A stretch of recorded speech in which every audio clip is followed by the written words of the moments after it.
Hello दोस्तों, स्वागत करते हैं आपका कलर्स कोचिंग क्लासेस में। मैं विपिन पढ़ा रहा हूं आपको मैथ्स और रीजनिंग की क्लासेस। तो शुरू करते हैं आज की पाठशाला। जैसा कि दोस्तों आपको पता है, हमारा मैथ में चैप्टर चल रहा है और वो चैप्टर चल रहा है चैप्टर नंबर 3 साधारण ब्याज। ठीक है, और साधारण ब्याज की ये क्लास हमारी दूसरी होगी। पहली क्लास में हमने साधारण ब्याज के कुछ बेसिक्स देखे, उसके बाद में हमने साधारण ब्याज का एक बेसिक फॉर्मूला देखा जो कि होता है साधारण ब्याज बराबर मूलधन गुणा दर गुणा समय बटे 100 का। उसके बाद में हमने मिश्रधन देखा, मिश्रधन कैसे निकालते, सिंपल इंटरेस्ट प्लस प्रिंसिपल।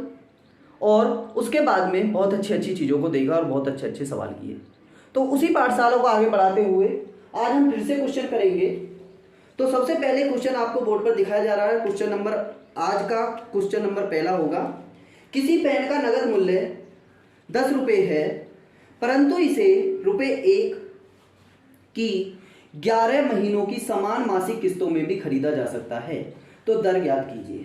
तो देखिए दोस्तों, क्वेश्चन क्या कह रहा है कि किसी पेन का मूल्य ₹10 था, 10 रुपये था, लेकिन उसने वो 10 रुपये तो भाई नगद वाला आ रहा था, लेकिन उसने वो नगद ना लेकर उसने वो क्या किया कि 11 महीनों की किस्त ली और प्रत्येक 11 महीनों की किस्त पे ₹1 जमा किया। तो आप मुझे बता सकते हैं कि 11 महीनों पर 11 रुपये वो चुकता करेगा, लेकिन हमारी चीज थी कितने की, 10 रुपये की। ठीक है, तो 11 - 10 बराबर 1। और ये क्या होगा, कोई चीज 10 रुपये की थी, 11 महीनों में मैंने किस्तों में ली, तो मुझे 11 महीने जमा करने पड़े, तो मेरे को ₹1 फालतू जमा करना पड़ा। और वो ₹1 फालतू था क्या, वो था हमारा साधारण ब्याज। ठीक है, चीजें अच्छे से समझ में आती हैं। अब मैं आपसे कहूं कि सर पहले महीने जब मैं उस पेन को लेकर आया तो वो कितने रुपए का लेकर आया, मैं तो 10 रुपए वाला पेन लेकर आया था। अब मुझे पहले महीने जो ब्याज देना पड़ेगा वो कितने मूलधन पर देना पड़ेगा, तो आप कह सकते हैं सर 10 रुपए की चीज थी, 10 रुपए पर मूलधन देना पड़ेगा। लेकिन फिर 1 महीने बाद में मैंने ₹1 चुकता कर दिया, तो अगले महीने जो मूलधन मेरा देना पड़ेगा वो कितने रुपए पर देना पड़ेगा, ब्याज जो देना पड़ेगा कितने मूलधन पर, ₹9 पर। ठीक है, चीजें अच्छे समझ में आती हैं। मैं ये कहना चाह रहा हूं कि पहले महीने आपने जो ब्याज दिया, साधारण ब्याज दिया, वो 10 रुपए पर दिया, अगले महीने आपने ₹1 चुकता कर दिया, तो अगले महीने आपने ₹9 मूलधन पर साधारण ब्याज दिया। इसी प्रकार आपने 11 महीने तक ब्याज लगाकर चीजों को दिया और जो तुम्हारी चीज थी वो 10 रुपए की ना रहकर वो 11 रुपए की पड़ गई। इसका मतलब ₹1 का आपको साधारण ब्याज लग गया। ठीक है, अब आप मुझसे कहेंगे सर रेट कैसे निकालें। मुझे पता है दर बराबर मूलधन होता है गुणा रेट होता है बटे 100 होता है। ठीक है, यही तो क्वेश्चन होता है, लेकिन मैंने यहां पर मूलधन क्यों नहीं लिया। अब आप मुझे बताएंगे सर कि टोटल मूलधन मेरा हो कितना जाएगा। भाई पहले महीने तो मेरा 10 था, दूसरे महीने पर 9 था, मेरा मूलधन घट रहा है। तो इसका मतलब मैं ये कह सकता हूं दोस्तों कि ये जो ब्याज मिला है वो मेरे को 11 महीने पर मिला है, तो 11 महीने का मूलधन ही हमें चाहिए। तो हम इस टोटल को करके हम प्रॉपर अपना मूलधन निकाल सकते हैं। देखिए कैसे, 10 और 9 19 हो जाएगा, 8 27 हो जाएगा, 27 और 7 34 हो जाएगा, 34 6 40 हो जाएगा, 40 5 45 हो जाएगा, 45 4 49 हो जाएगा, 3 2 5 और 1 6 मीन्स डेट 55 मेरा मूलधन हो जाएगा। और 55 मेरा मूलधन हो जाएगा और ये 12 गुणा से कर दिया मैंने। क्योंकि दोस्तों पहले हम हर ईयर पे निकालते थे साधारण ब्याज, लेकिन अब की बार मैंने क्या किया, हर महीने पर निकाला है, इसलिए मैंने 12 से भाग कर दिया, या उस साधारण ब्याज को 12 से भाग कर दिया, क्योंकि मुझे 1 महीने का साधारण ब्याज निकाला हुआ है। ये जो साधारण ब्याज है वो मेरे को 11 महीनों का है, मतलब महीनों में साधारण ब्याज है, सालों में नहीं। ठीक है, अब बात करते हैं सर 1200 बटे 11 बराबर R हो गया। ये तो चीज समझ में आती है, सॉरी 55 हो गया है ना, 55 हो गया। अब मैं आप काटेंगे, 5 दूनी 10 हो जाएगा, 5 चौक 20 0 और ये 11 मीन्स डेट 240 बटे 11 होगा बराबर R के। अब आप मुझे बताएंगे सर कितना मेरा आंसर आ जाएगा। तो आप देखेंगे 11 दूनी 22, यहां पर कितना बचा, 2 0, 11 एकम 11 और 9 बटे 11 परसेंटेज मेरा टोटल आंसर आ जाएगा। मीन्स डेट मैं कह सकता हूं कि इस सवाल का आंसर मेरा 21 सही 9 बटे 11 होगा। ठीक है, तो ऑप्शन नंबर ए मेरा इस क्वेश्चन का सही हो जाएगा। उम्मीद करता हूं क्वेश्चन आपको अच्छे से समझ में आया होगा। बढ़ते हैं दोस्तों अगले क्वेश्चन की तरफ। अगला क्वेश्चन आपको फिर से बोर्ड पर दिखाया जा रहा है, तो अगला क्वेश्चन आप अच्छे से पढ़िए। क्वेश्चन क्या कहता है कि किसी एक आदमी ने साधारण ब्याज पर बैंक से 7,000 का कर्ज लिया। 3 वर्ष बाद उसने बैंक को 3,000 रुपए दिए। वह 5वें वर्ष के अंत में 5450 रुपए देकर लोन क्या किया, चुकता कर दिया। तो दर ज्ञात कीजिए। और मुझे आप एक बात बताएंगे सर कि उसने 7,000 रुपए तो बैंक से लिया, मैंने माना, लेकिन उसने टोटल चुकाया कितना है? तो 3 वर्ष बाद उसने बैंक को 3,000 रुपए, एक तो 3,000 रुपए दिया, क्वेश्चन ने कहा है 3 वर्ष बाद एक तो 3,000 रुपए दिया, और 5वें वर्ष के अंत में मतलब 2 वर्ष बाद उसने 5450 रुपए और दिए। तो मैं ये कह सकता हूं उसने टोटल 8,450 रुपए चुकाया है, ठीक है। लेकिन वो चीज थी कितने की, या उसने उधार कितना लिया था? 7,000 रुपए का। भाई 7,000 रुपए का उधार लिया था लेकिन चुकाया है 8,450। तो मैं ये कह सकता हूं कि मेरे को 1,450 रुपए ब्याज देना पड़ा, क्योंकि मैंने वो पैसा जो चुकाया है वो किस्तों में करके चुकाया है, ठीक है। चीजें अच्छे समझ में आती हैं। अब आप एक बात बताएंगे सर 1,450 हमारा साधारण ब्याज तो निकल के आ गया, लेकिन अब रेट कैसे निकालें? भाई मेरे पास में समय तो है, कितना समय है? 5 साल का। उसके बाद में मेरे को मूलधन भी पता है, मेरे को दर निकालनी है और ब्याज भी पता है, लेकिन मेरे को मूलधन नहीं पता अभी। क्यों? क्योंकि मूलधन दोस्तों आप देखेंगे चेंज हो रहा है। कैसे? यदि मैं 5 साल की यहां पर बात करूं, मूलधन में यहां पर निकालूं कि पहली साल, दूसरी साल, तीसरी साल, चौथी साल, 5वीं साल, ठीक है।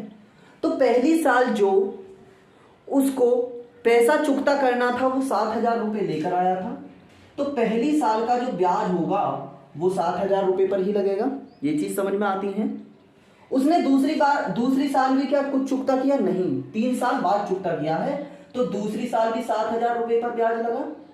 तीसरे साल भी उसको 7,000 रुपए पर ही ब्याज लगा है। चीजें समझ में आती हैं।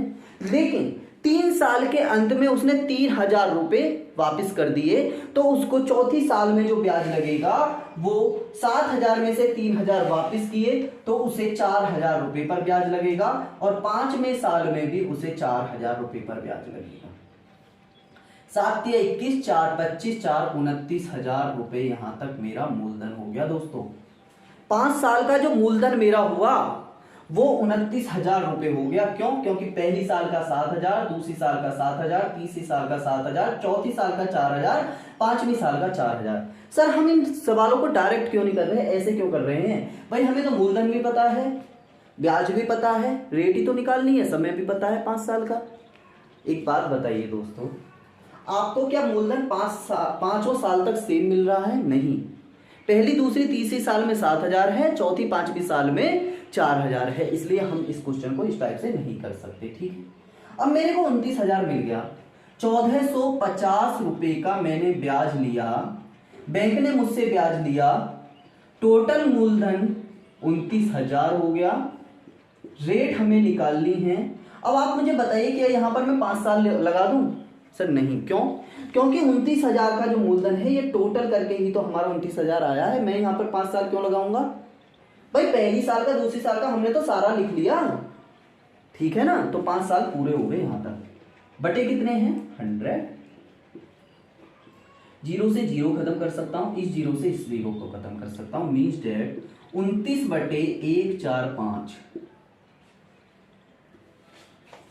145 बटे 29 हो गया, बराबर आर हो गया। अब आप मुझे बताइए कितनी बार कटेगा? क्या 5 बार कटेगा? 5 9 45 का 5 हासिल 4, 5 2 10 4 14। मीन्स डेट ये 5 बार इससे कट रहा है, तो आर जो हो जाएगा वो 5% बराबर हो जाएगा। मीन्स डेट आपका option number A correct answer होगा।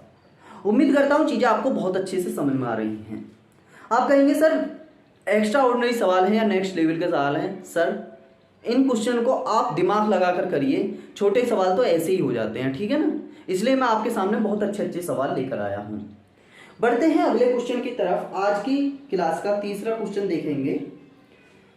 तीसरा क्वेश्चन इसी कंसेप्ट पर आधारित है जो हम अभी करके आए हैं। तीसरा क्वेश्चन कहता है दोस्तों कि एक आदमी ने बैंक से 6,000 रुपये उधार लिए, 4 वर्ष बाद उसने 2500 चुका दिए और 5वें वर्ष के अंत में 4550 देकर लोन चुकता कर दिया, तो साधारण ब्याज की दर ज्ञात कीजिए। ठीक है, सेम सवाल है। अब आप मुझे बताइए, 4 वर्ष के बाद में उसने 2500 चुकाया और 5वें वर्ष में उसने 4550 रुपये चुकाया, यही तो बात है। अगर मैं टोटल चुकाने की बात करूं 0 5 0 4 2 6 1 7,050 रुपये उसने चुकाया था। लेकिन आप क्या मुझे ये बता सकते हैं कि उसने लोन लिया कितने का था? 6,000 रुपये का। जब उसने 6,000 रुपये का लोन लिया और उसने चुकाया 7,050 रुपये, तो क्या 1,050 रुपये ब्याज नहीं होगा? बिल्कुल होगा। अब आप मुझे बताइए सर, 2500 रुपये जो उसने चुकाया वो 4 साल बाद चुकाया है। मीन्स डैट मैं ये कह सकता हूं कि पहले साल, दूसरा साल, तीसरा साल, चौथा साल, 5 साल, इसका जो मूलधन हर साल में होगा वो पहले साल भी 6,000 रुपये है, दूसरे साल भी 6,000 रुपये है, तीसरे साल भी 6,000 रुपये है, चौथे साल भी 6,000 रुपये है। लेकिन 4 वर्ष के बाद में 2500 चुका दिया और 5वें वर्ष के अंत में 4550 रुपये चुकाया। 4 साल तक 6,000 रुपये पर ब्याज लगा, लेकिन 5वें वर्ष में जो ब्याज लगेगा 2500 चुकाने के बाद में ब्याज लगेगा। मतलब मैं ये कह सकता हूँ 6,000 में से 2500 निकाले तो 3500 रुपये पर यहाँ पर ब्याज लगेगा सर। अगर मैं टोटल मूलधन की बात करूँ 6 चौक 24, 25 26 27, 27,500 मेरा टोटल मूलधन हो गया 5 साल का। मेरे पास में ब्याज है 1,050, 27,500 मैंने क्या किया मैंने मूलधन हो गया। रेट मेरे को निकालनी है, समय पूरा 5 साल है, 5 साल का मैंने मूलधन ले लिया बटे 100। सेम सवाल हो गया ना। आर बराबर हो जाएगा 1,050 बटे 275। अगर मैं इसे काटूं 25 से काटूं, 25 चौक 100, 25 दूनी 50 और 25 एकम 25, 25 एकम 25। ठीक है, अगर मैं इसे काटूं अब 11 3 33, 3 सही 9/11%, इसका आंसर आ जाएगा 11 3 33, 7 और 2 9 बचेंगे, 3 सही 9/11%, इसका आंसर आ जाएगा। ठीक है, चीजें अच्छी समझ में आती हैं। ऑप्शन नंबर ए आपका सही होगा। बढ़ते हैं नेक्स्ट कंसेप्ट और नेक्स्ट सवाल पर। आपको बोर्ड पर नेक्स्ट सवाल दिखाया जा रहा है। क्वेश्चन कहता है अगला कि कोई धन 3 वर्ष में अपने आप का 8 गुना हो जाता है, तो कितने समय में अपने आप का 64 गुना होगा? ठीक है, आप मुझे बताइए, कोई धन था वो 8 गुना हुआ कितने सालों में?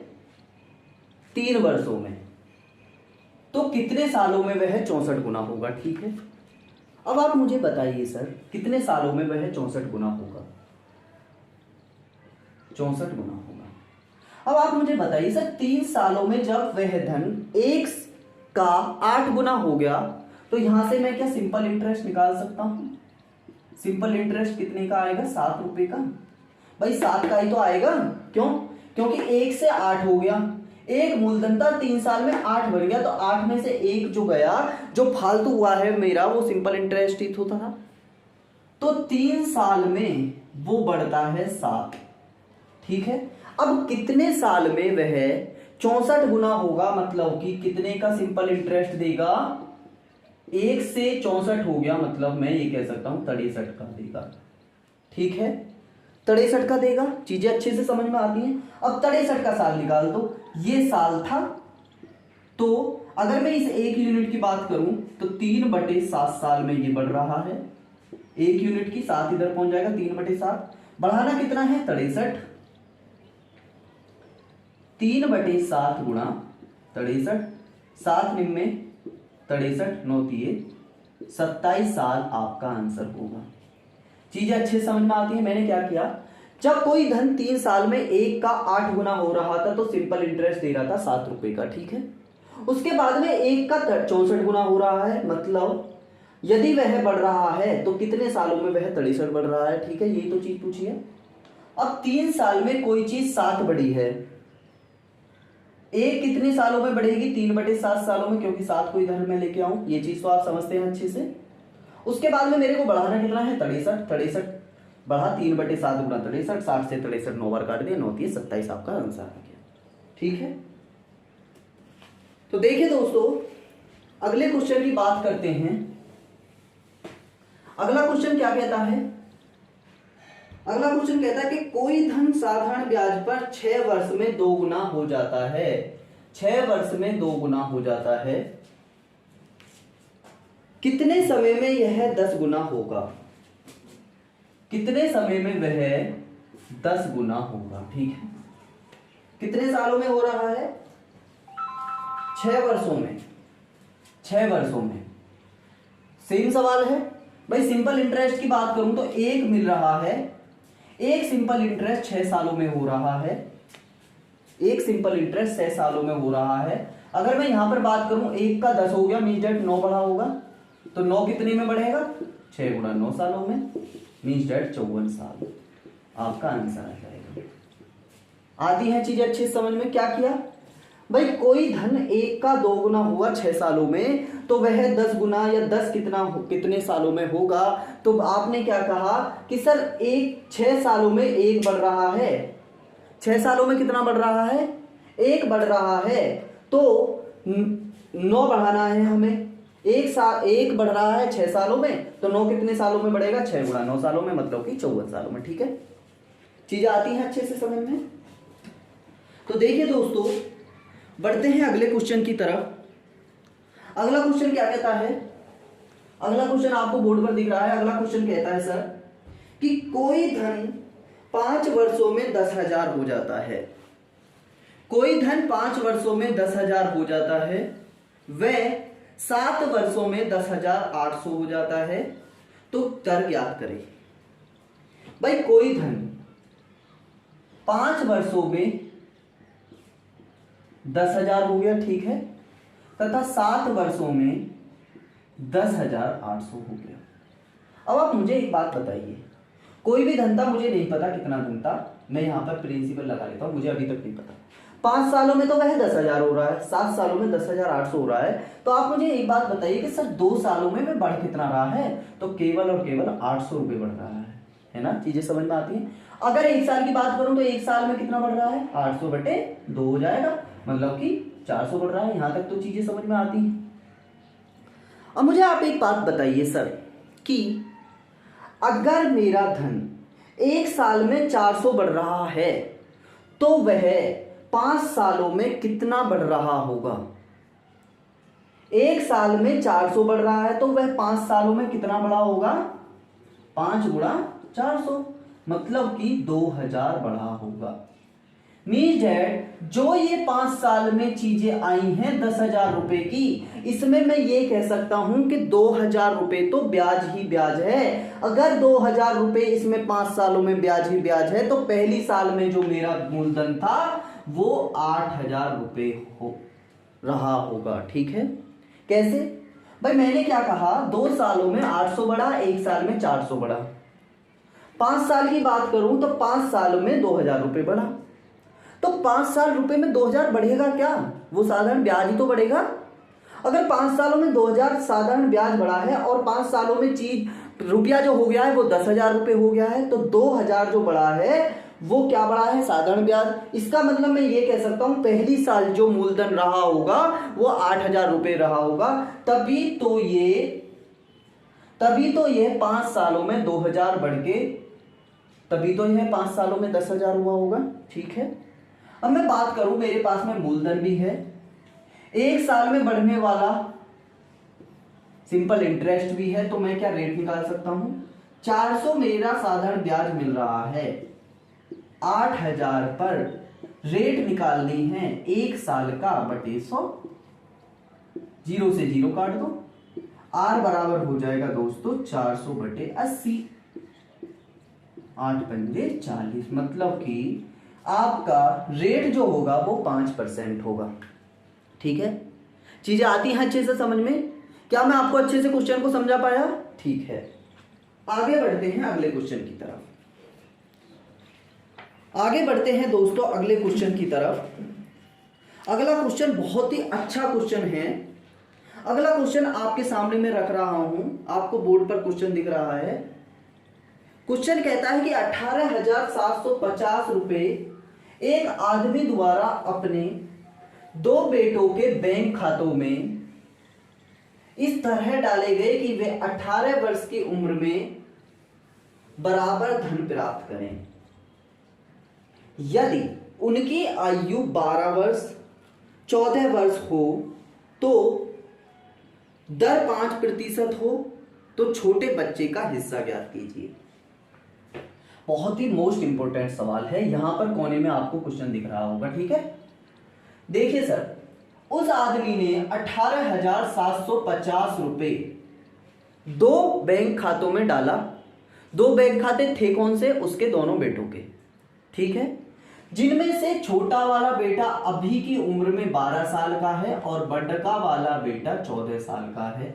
यही चीजें कही हैं, 12 साल का है और 14 साल का है। अब आप मुझे एक बात बताइए सर, कि अगर इस छोटे वाले बेटे को 18 साल की उम्र में जो पैसा मिलेगा वो इस पैसे का डला हुआ, क्या मैं ये कह सकता हूं कि छोटे बेटे को जो ब्याज मिलेगा वो 6 साल तक मिलेगा? कैसे भाई? 18 साल तक की बात की गई है, 18 साल तक की बात की गई है, और भैया 12 साल का ये आज है, 18 साल की उम्र में जाके इसको पैसा मिलेगा, तो इसका मतलब इसका जो ब्याज होगा वो 6 साल का होगा। ठीक है, चीजें आती हैं समझ में। और बड़े बेटे की बात करूं तो वो 14 साल का आज है और 18 साल तक जाते जाते उसको केवल 4 सालों का ब्याज मिलेगा। ठीक है, चीजें अच्छे समझ में आती हैं। और बाद में जो पैसा मिलेगा, क्या मैं ये कह सकता हूं कि वो अमाउंट मिलेगा? अमाउंट मिलेगा कैसे भाई? प्रिंसिपल तो आज जमा हो गया है, छोटे बेटे को 6 साल का ब्याज भी मिलेगा और आज का प्रिंसिपल भी मिलेगा, मींस दैट उसे मिश्रधन मिलेगा। ठीक है, अगर मैं मिश्रधन की बात करूं, छोटे बेटे का मूलधन मैं C मान लेता हूं और मिश्रधन होता है हमारा P + SI। छोटे बेटे का मूलधन मैंने क्या माना? C माना। अगर मैं ब्याज की बात करूं, मूलधन C है तो C गुणा दर कितनी दे रखी है? 5 की, और कितने साल का ब्याज मिलेगा उसे? 6 साल तक का ब्याज मिलेगा बटे 100। और उसने ये भी कंडीशन रखी है कि उन्हें बराबर का धन प्राप्त हो। 18 साल की उम्र में उसे बराबर बराबर धन प्राप्त होना चाहिए। इसका मतलब दोनों का मिश्रधन बराबर होगा। अगर मैं बड़े बेटे की बात करूं, बड़े बेटे का मूलधन मैंने B ले लिया। ठीक है, B से मतलब बड़ा, C से मतलब छोटा। अगर मैं इसके सिंपल इंटरेस्ट या साधारण ब्याज की बात करूं तो वो हो जाएगा मूलधन गुणा दर, तो दोनों की 5 साल है, और इसे कितने साल तक का ब्याज मिलेगा? केवल 4 साल का बटे 100। दोनों का मिश्रधन क्यों बराबर किया? क्योंकि 18 साल की उम्र में दोनों को बराबर का ब्याज मिलेगा, दोनों को बराबर का पैसा मिलेगा। ठीक है, अब बात करते हैं सर, सॉल्व करते हैं। 6 पंजे 30 हो गया, C + 30C बटे 100 मैं इसके लिख सकता हूं, B + 20B बटे 100 मैं इसे लिख सकता हूं। अगर मैं एलसीएम की बात करूं तो नीचे 100 है, 100C ये हो जाएगा, 100C और 30C कितने हो जाएंगे? 130C बराबर 100 भी ये हो जाएगा, इसका भी एलसीएम 100 ही आएगा। 100 भी और 20 भी कितने हो जाएंगे? 120 भी। 100 से मैं 100 को कटिया कर सकता हूं। अगर मैं C बटे B की बात करूं, C बटे B की, तो वो हो जाएगा भैया 120 बटे 130। चीजें समझ में आती है? B इधर आ गया, 130 इधर चला गया, 0 से 0 काट दूं, मींस डेट C बटे B या छोटे बेटे और बड़े बेटे का जो हिस्सा आया वो 12 बटे 13 का आया। ठीक है, अब टोटल पैसा हमने जमा कितना किया था? 12 और 13 25 यूनिट। 25 यूनिट वो कितना पैसा जमा किया था? 18,750। अगर मैं इसे काटूं 25 के 150, 25 सत्ते 175, ये कितना हो गया 175। दो यहां से जाएंगे, एक यहां से जाएगा, 5 उतार लेंगे, 25 पंजे 125, जीरो बचेगा। मतलब कि एक यूनिट की वैल्यू 750 रुपए होगी। ठीक है, एक यूनिट की वैल्यू 750 होगी। क्वेश्चन में हमसे पूछा है छोटे बेटे का, तो छोटे बेटे का हिस्सा कितना है 12, तो 12 यूनिट की वैल्यू यहां से निकाल दीजिए, तो वो हो जाएगी 750 गुणा 12, 12 0 0, 12 पंजे 60 की जीरो, हासिल कितने 6, 12 सत्ते 84 और 6 हो जाएगा 90। 9000 छोटे बेटे का हिस्सा आया। अगर बड़े बेटे की बात करूं तो 13 गुणा 750 हो जाएगा, 13 0 0, 13 पंजे 65 का 5 हासिल 6, 13 छिंग 78, 13 सत्ते 91, 91 और 6 कितने हो जाएंगे 97, 9750। अगर मैं दोनों का हिस्सा जोड़ूं तो 9 दूनी 18, 18,750, यही क्वेश्चन में दे रखा था। ठीक है, चीजें आती हैं अच्छे से समझ में। तो देखिए दोस्तों, आज की क्लास को हम यहीं समाप्त करते हैं। मानता हूं आज की क्लास बहुत अच्छी क्लास रही होगी, क्योंकि हमने बहुत ही अच्छे लेवल के और अच्छे अच्छे क्वेश्चन सीखे, और जो भी क्वेश्चन की मैंने आपको डीप और जो भी बेसिक बताया आपको क्वेश्चन में समझ में आया होगा। ठीक है, दोबारा से इस क्वेश्चन को देखने की बात करें तो मिश्रधन बराबर मिश्रधन था। क्यों मिश्रधन? क्योंकि 18 साल की उम्र में दोनों बेटों को बराबर का धन प्राप्त हुआ होगा। ठीक है, तो मिश्रधन बराबर मिश्रधन कर दिया। छोटे बेटे को 6 साल का ब्याज मिला होगा, बड़े बेटे को 4 साल का ब्याज मिला होगा। सवाल कर दिया, सी बटे डी आ गया 12/13, ये सवाल हो गया। ठीक है, चीजें अच्छी समझ में आ गई ना? ठीक है, तो आज की क्लास को यहीं समाप्त करते हैं। आज की क्लास आपको पसंद आई हो तो आप लाइक शेयर एंड सब्सक्राइब करना ना भूलें कलश कोचिंग क्लासेस को।